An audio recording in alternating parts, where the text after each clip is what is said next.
Well, hello everyone, and welcome to another fun Geezer Golf with Tony video. Today is going to be a remake. I opened the channel a little over a year ago, and I made this video, and it didn't get very many views. It still hasn't because it was so early in the game, nobody was watching my stuff. And the channel has grown quite a bit in the last 2-3 months, and I want to say I appreciate every one of you that are watching the videos and those of you who have subscribed.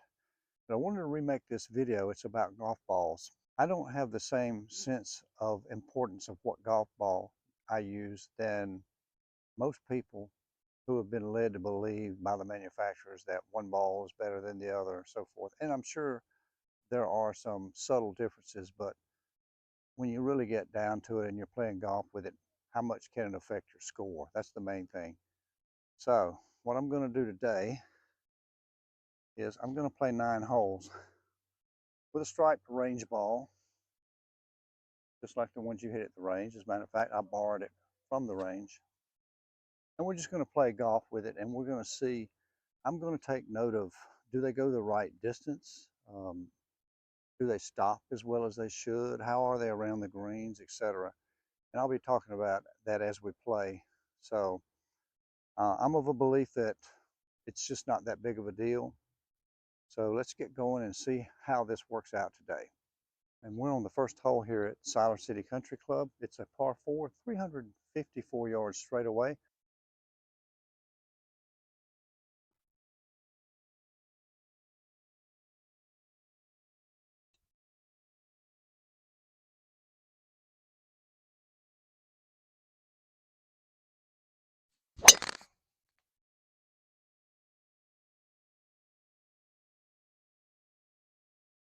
Little in the hill, but not bad for a no warm-up first drive.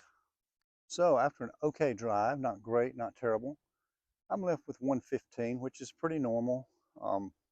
Sometimes I have about 100. If I'm farther to the left, it gets me closer to the green, but this is pretty normal. So I've got 115. I'm going to hit my 52 gap wedge, which is a 115-ish club, and let's see what happens with it.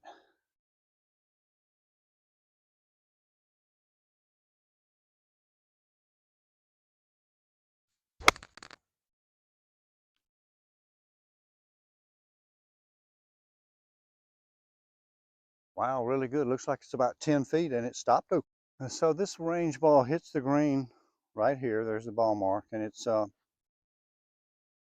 stopped within 6 feet. For me, that's very acceptable with any ball. About a 12-footer, a little uphill. It's going to slide a little to the right.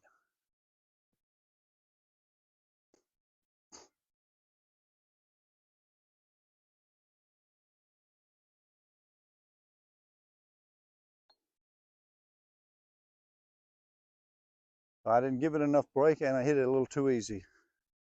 So we're on hole number 2. It's a par 5, 481. Slight dogleg left. There's plenty of room to just hit it straight away out there, though. Really more about just hitting a solid ball.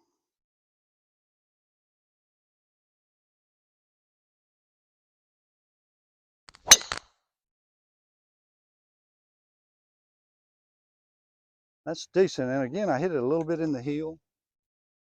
Okay, well, we are 218 from the middle of the green, which means if you do the math, it's about a 260 drive. And we are into a little breeze even here with this shot. And the flag's in the back, so I've got 228, right? So I'm going to go ahead with 3 wood into this breeze and just try to get it between those 2 bunkers.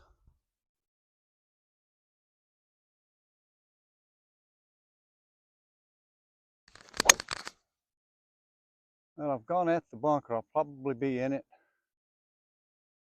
Yeah, but that's okay. It's not that tough of a bunker shot. I think the ball performed pretty normally. Normally on a summer day, I'll carry this 3 wood about 230, and I probably carried it 215 to 220 there into this wind. So I think that was pretty normal. So we didn't actually go into the bunker. We reached it, came from this direction. We reached it. We reached the middle of the green, which was about 220 away with this ball. So now let's see if we can chip this close. And again, the video is not about how well does the range ball perform compared to other balls. It's, can you play golf with something that maybe doesn't perform quite as well or quite as consistently as a normal golf ball that you buy. So I don't expect all these shots with this ball to be as quite as good as the normal ball, but we'll see if it affects the score. So we've got about a 30-yard, 35-yard pitch over this bunker, and we need to stop it. Now, one good thing is I have an uphill line. I'm going to open the face a little bit. That shot that I explained, we're going to open the face, then we're going to shift around to the left until the face is pointed where we want the ball to go. We're going to swing more in line with our feet, with our hands ahead.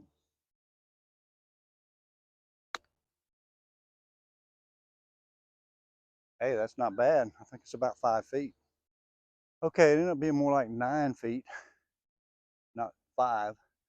But the putt's not bad. Let's see if we can get it anyway. Pretty straight, a little bit uphill.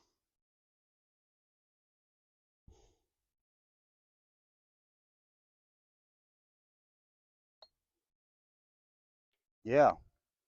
Okay, so we got a birdie with this range ball.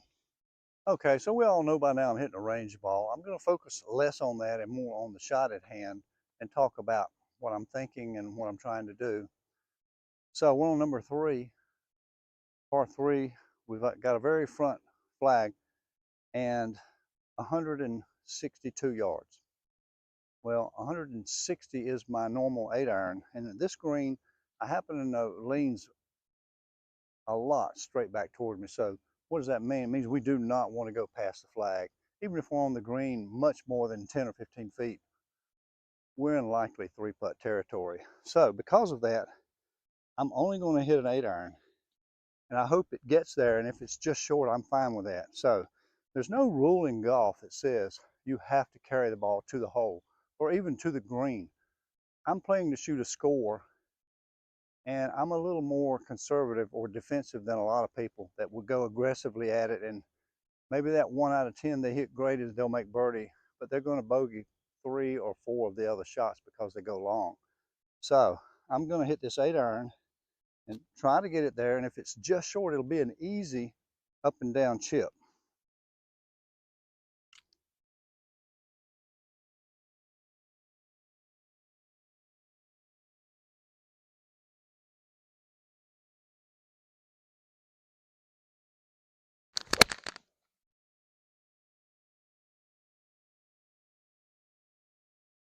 That one went a little left of the flag, but about the right, not the right distance, but a good distance I'm happy with. It's just short of the green, should be an easy par. So here we are about 3 steps off the green, not too far from the hole, not a lot of break in this chip. If you've been following my chipping videos, you know what we do. Do it like this. It's really easy to get it close. So I'm going to use a 56. Normally we say carry it halfway to the hole if things are flat and normal. I've got a little bit of an uphill lie, so I may carry it a little bit farther than halfway because it's going to make the trajectory of the ball higher and come down steeper. So the angle of descent is going to be steeper, and it may not roll as far. All those greens are pretty firm. We're just going to get here, set up, make the motion.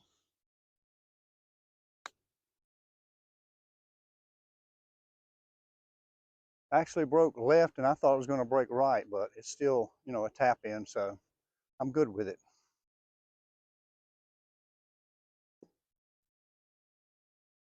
That's about 2.5 feet. And we're on number 4. It's a par 4 straight away. The marker back there says 382. But I think this tee is up a good 10, 15 yards. And again, we've still got that breeze coming in. It's an early I guess it's not fall yet, but it feels like it. Some cool air coming in, and that usually means a breeze. And the fairway, maybe they have this tee up. The fairways have not really dried out yet from the hurricane we had about 10 days ago. Although we didn't get what you see on TV over in the 3-4 hours west of here. We still got a lot of rain, and it soaked everything up. Some of the courses were closed for a couple of days. So maybe that's why they've got the tee way up here.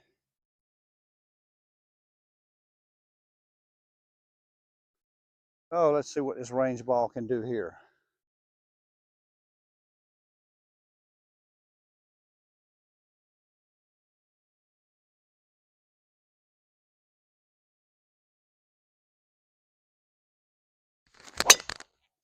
That was really good there. That felt great. Looks like it's a long way up there. Okay, so I'm at 128, and it's uphill about 5 or 6 yards, and we still have that little bit of breeze.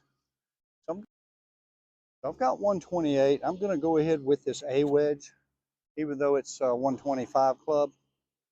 Just make sure I'm on the green.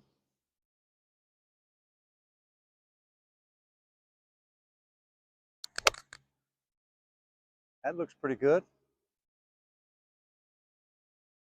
We've got about a 12, 13-foot putt, uphill breaking to the left. Just got to match the line and the speed, and it'll go in.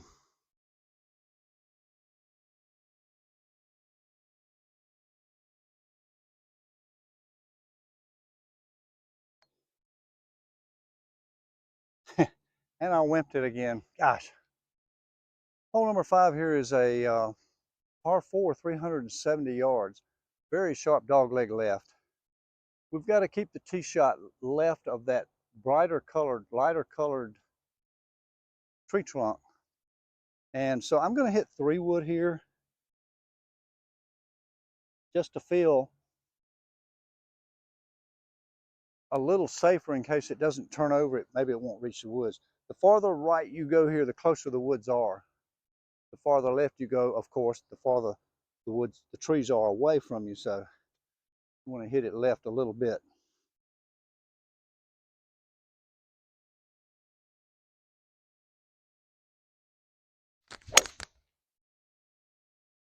That's pretty good. I like that one. A little bit low, a little bit extra hooky, but it'll play fine. Remember, we don't have to hit perfect shots to play good golf. That one resembled what I wanted, but it wasn't perfect. But it's very playable, very usable.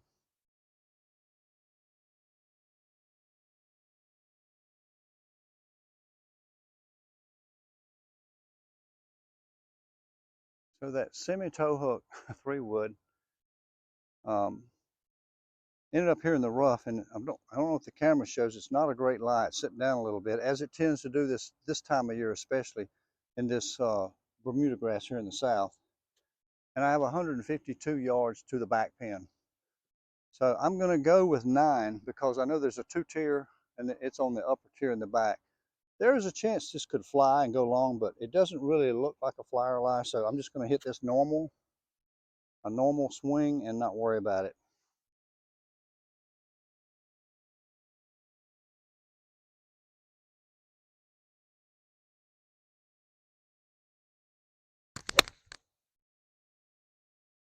Just right of the pin.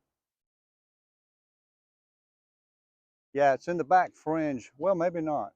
It took a really high bounce, which tells me it was a flyer somewhat. Okay, so it did fly just a little bit. It might have been okay if I'd hit the pitching wedge instead of the 9, but I took a chance on this. If I hit the other club, I'm taking a chance that it didn't fly and it wouldn't get up this tier. I don't know if you can see that there's a steep 2-level green, and I wanted to be up here. That's why I made the choice that I did. If I'd have hit the wedge and it didn't jump, I would be putting from 40 feet up a big tier. So that's why I made this choice. Now I've got this chip. It's a little bit downhill, and I'm going to need it to stop a little more quickly than normal. So I'm going to have to open the face just a teeny bit again to give it that higher flight, less roll. Same motion as always.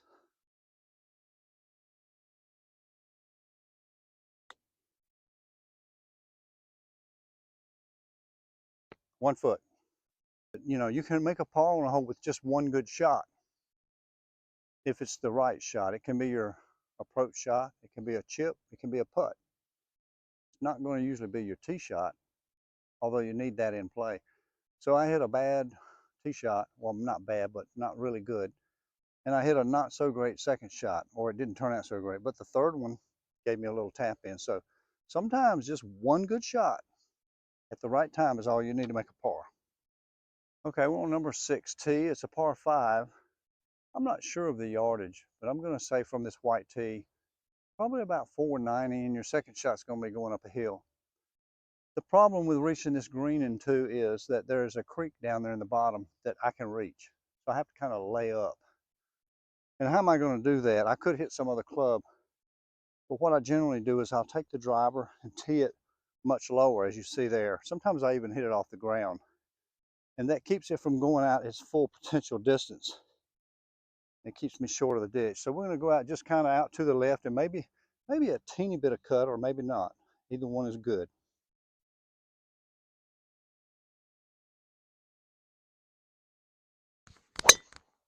Yeah, just like that. And as low as I teed that, see, it still got well up into the air. So as you can see, I let this ball get a little bit too far right, because there's 40 yards or more over that way I could have hit it. But, you know, that's golf. So I'm partially blocked out by this tree. I'm too far away to even think about reaching. I didn't even measure. What I'm going to do is I'm going to hit this driver off the ground and cut it a little bit and get it going toward that bunker that you see. It's up there by the green. So what I'm going to do is I'm going to play it to a place where if it goes straight, it's okay. Kind of at that little building, if you can see it in the distance. And if it cuts some, it's even better. We'll try to cut it just a hair off the ground. It's a little tough here because I have a very slight downhill lie.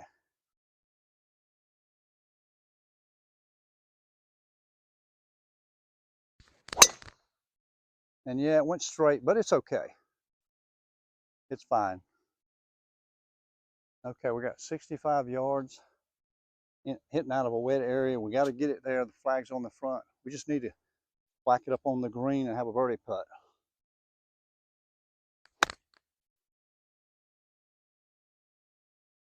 I still didn't quite reach it. Wow. But I think I can make par, but the birdie may be out of the question. Okay, that wasn't really a very good pitch shot. Now we've got a chip left, and there's a very severe uphill. We're going uphill. The landing area is uphill. So rather than take the 56, I'm going to take the 52. The lie is going to make the ball go higher, and the landing area is going to reduce the roll also. So between those two, I'm going to take the 52 and hit it the same way I would a 56 if it were flat.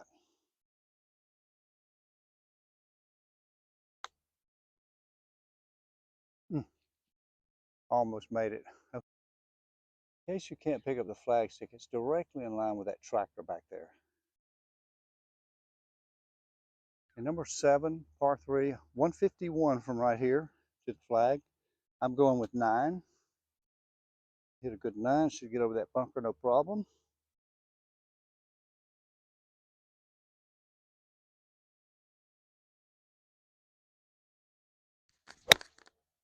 Oh, that's right at it.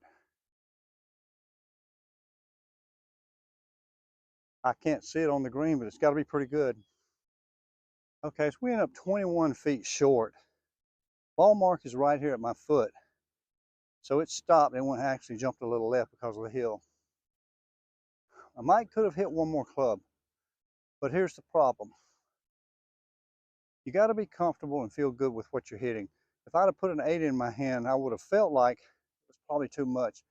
And I would have made a good pass at the ball. I know my own tendencies, and that's one of mine. So I would rather hit a hard 9, a good solid 9, and be 20 feet short. So that's just my My thinking, we all have our own idiosyncrasies. This putt looks reasonably straight. Could go a little bit left. I'm going to play it just outside right.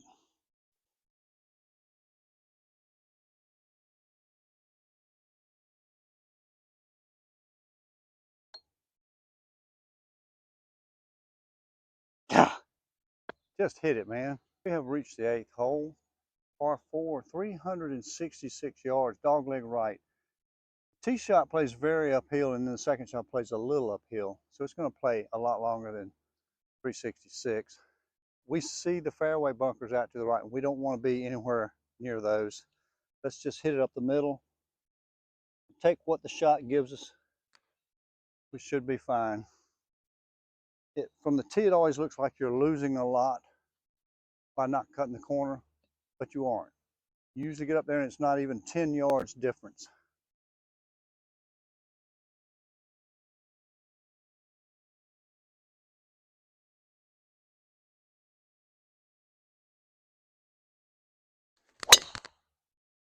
Oh yeah, I really popped that one, a good one, by the left side of the bunkers.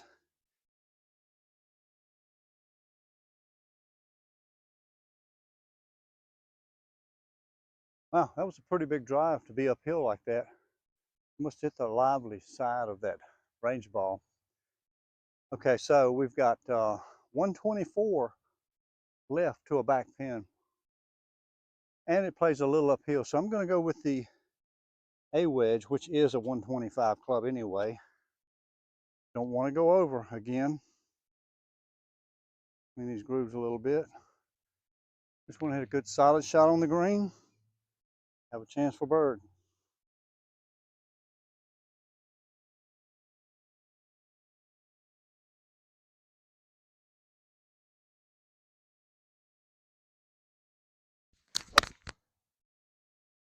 Right at it again, or slightly right. That should be good. It's going to drift left on the green if it moves at all. Well, the ball mark here is about 10 feet over here, so that one didn't stop so well. It's acceptable to me. Actually, it got me to close to pin high. We've got a downhiller here. It's a little dangerous. And I would love to make it, but I don't want to try so hard that I risk a 3-putt because it's going to really keep drifting. Pretty straight.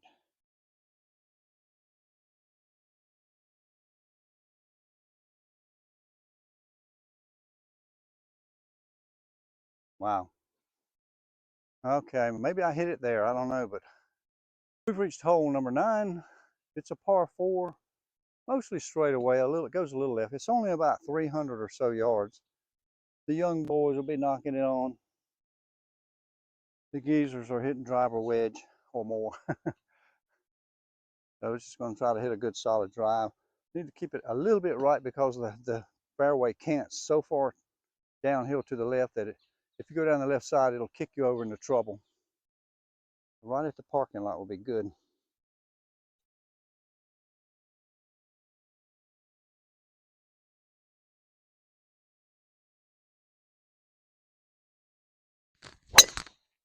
Just like that. Really good. That should end up in the middle of the fairway. We've got 55 yards to a very front pin. And I'm not stopping that ball for 55 yards, even if it's a Pro V. So I'm going to try to do something I don't really know how to do, which is bounce it up. I'm going to take this 8-iron and just try to bounce it onto the green and see if I can get on there. I don't do this at all, so who knows what's going to happen.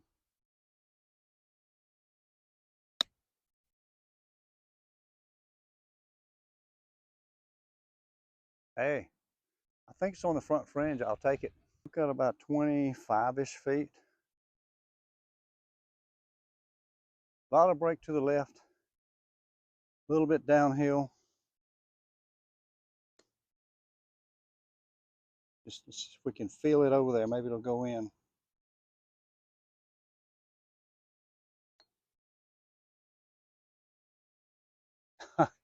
It was breaking left, and then it just straightened back out.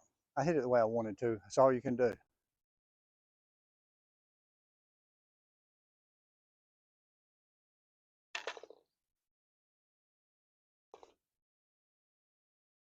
Okay, so I think that was 8 pars and 1 birdie with range ball. So I'm not saying, again, I'm not saying play with a range ball.